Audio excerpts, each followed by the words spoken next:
Currie and Spice and Lots of Rice by Elizabeth Newman of Stanmore, 2048. Narrated by Janine Penfold. I like to think that I'm still evolving and will continue to do so until I draw my last breath. However, when I think about what made me, I can say with no hesitancy that I'm branded Made in Singapore. I've even got my inoculation mark on the heel of my foot instead of my arm. My dad was born in Singapore, my mum in Sumatra, but moved to Singapore after the war, where her family had been based for several generations. So they met there, having both survived the Japanese invasion, married, and built a life for themselves with my two older siblings.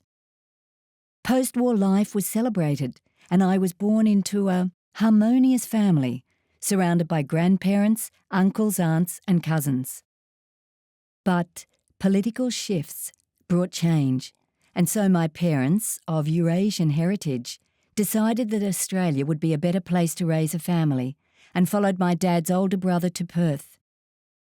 We moved from a tiny speck of an island at the tip of Malaysia to the vast expanse that is Western Australia. So, I grew up in the sunny suburbs of Perth, with its dry air and blue beaches, cold winters and scorching summers. But our traditions were Eurasian, not Australian.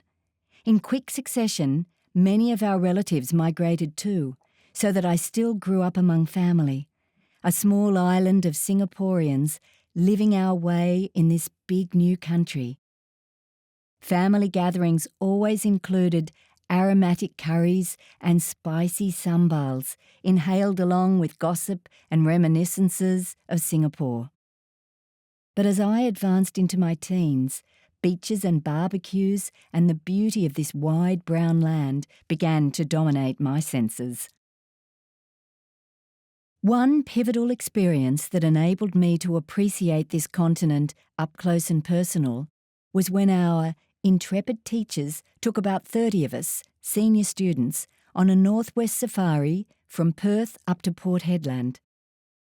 Travelling across the rugged vastness of Western Australia stirred my passion for the landscape and wildlife of this land. It was a long way from my cosy life in the suburbs of Perth.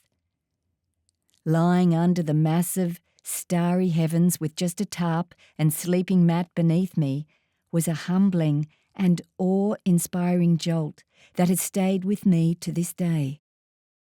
Similarly, on a different trip, I gained a transformative perspective from the vantage of my tiny 8-seater as we flew from Alice Springs to Uluru. I saw our planet's repeating patterns both on the macro and micro scale and felt a deeper connection and respect for life on Earth, but simultaneously, relief at my own insignificance. Other huge influences that shaped my life to come were the sounds, the music, and the dialect of Australia. Hymn singing at Sunday Mass trained my ear and breath. Then Countdown introduced me to the theatricality of skyhooks and the danceability of ABBA. My sister and I sang all the show tunes from the musicals of the 60s and 70s, which my sister played on the piano. My alone time was always in the lounge room, listening to the family's diverse collection of opera, jazz, classical, rock, folk, and pop. My pores absorbed the music as parched earth soaks up rain. And what nourished my intellect? What made me think the way I do? Lots of great books read for pleasure and for study. Drama classes, both inside and outside of school, opened me to thinking about how other people view the world. One amazing experience was being part of a production that performed in Fremantle Prison in the late 1970s. The oddity of me, in my canary yellow 17th century aristocratic costume, prancing about on stage in front of a room full of grey-garbed, incarcerated men, makes me simultaneously wince and laugh at the absurdity of the situation. Acting also allowed me to travel and work and appreciate more of Australia's beauty and character.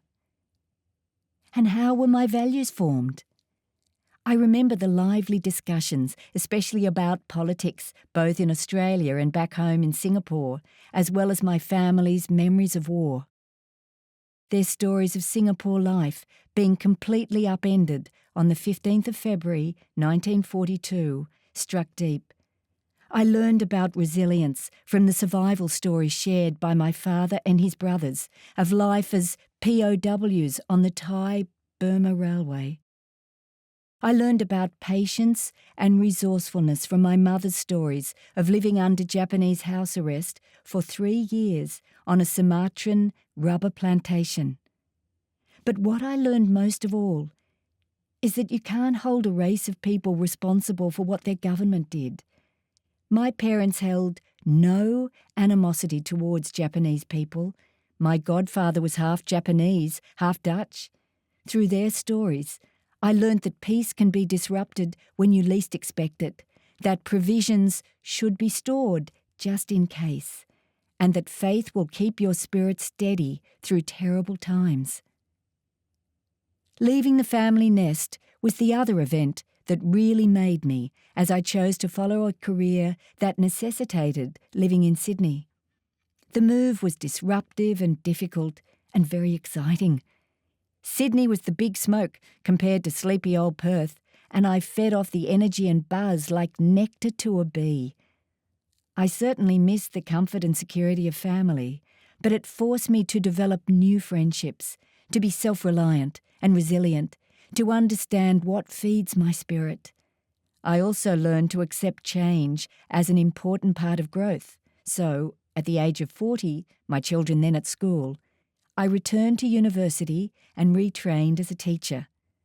I still work in education and love the connection I have with the younger generation. Their enthusiasm and curiosity for life inspires me to find new ways of motivating them.